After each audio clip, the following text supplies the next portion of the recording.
Good morning student, how are you. आज मैं आपको चैप्टर 14 संज्ञा पढ़ा रही हूँ। आप ध्यानपूर्वक सुनिएगा। संज्ञा किसे कहते हैं? संज्ञा की परिभाषा किसी व्यक्ति, किसी वस्तु, स्थान, प्राणी या भाव के नाम का बोध कराने वाले शब्दों को संज्ञा कहते हैं।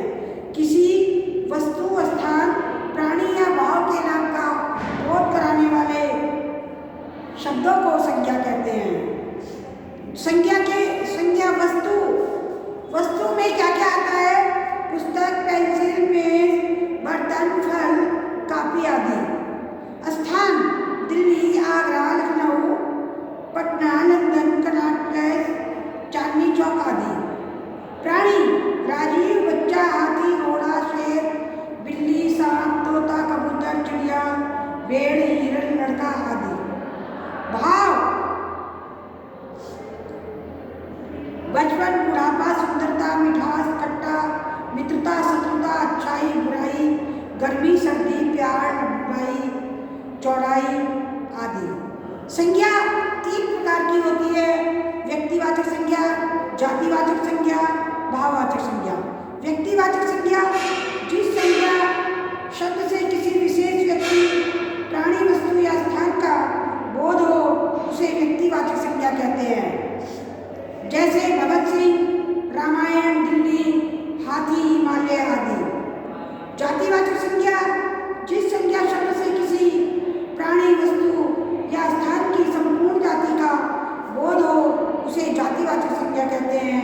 जैसे घोड़ा, हाथी, बच्चा, बिल्ली, सांप, लड़की, तोता, बाजार, पहाड़, नदी, अध्यापक, वकील, डॉक्टर, पेन, पेंसिल आदि। जातिवाचक संज्ञा के अंतर्गत 2 भेद माने जाते हैं: समूहवाचक और समुदायवाचक।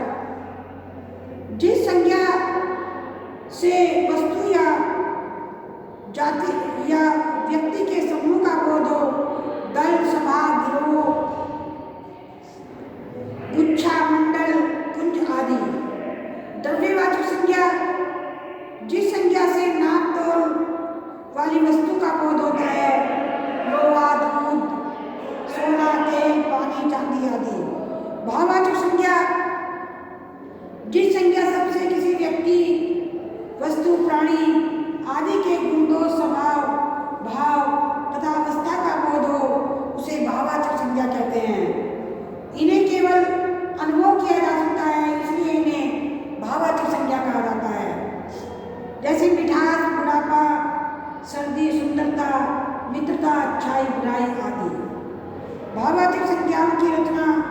भाववाचक संज्ञा सदैव 5 प्रकार के शब्दों से बनती है: जातिवाचक संज्ञा से, सर्वनाम से, विशेषण से, क्रिया से तथा अव्यय से। जातिवाचक से भाववाचक: जाति, जातिता, युवक, यौवन, वकील, वकालत, व्यक्ति, व्यक्तित्व, डाकू, डकैती, मित्र, मित्रता, नारी, नारित्व, स्वामी, स्वामित्व।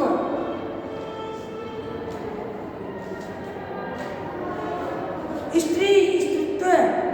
सर्वनाम के भाववाचक संज्ञा: अहम, अहंकार, सर्व, सर्वस्य, स्वं, स्वत्व, मम, ममत्व, निज, निजत्व, पराया, परायापन। विशेषण का भाववाचक संज्ञा: अधिक, अधिकता, निपुण, निपुणता, सफल, सफलता, मधुर, मधुरता, योग्य, योग्यता, विस्तृत, विस्तार। अव्ययों के भाववाचक संज्ञा: धिक, धिक्कार, बहुत, बहुतायत, निकट, निकटता, मना, मनाही, वाह, वाहवाही। क्रियाओं की भाववाचक संज्ञा: क्रिया, उठना, उड़ान, भागना, दौड़ना, भगदड़,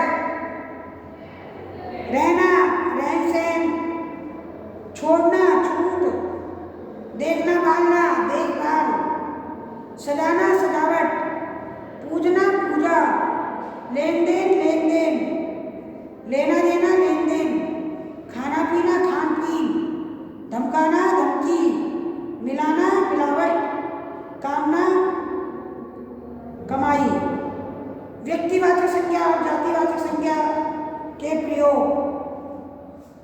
व्यक्तिवाचक संज्ञा का प्रयोग सदैव एक वचन में होता है, परंतु कुछ व्यक्ति संज्ञाएं कभी कभी अपने गुण दोषों के कारण अनेक व्यक्तियों का बोध कराती है, तब वह व्यक्तिवाचक संज्ञा न रहकर जातिवाचक संज्ञा हो जाती है।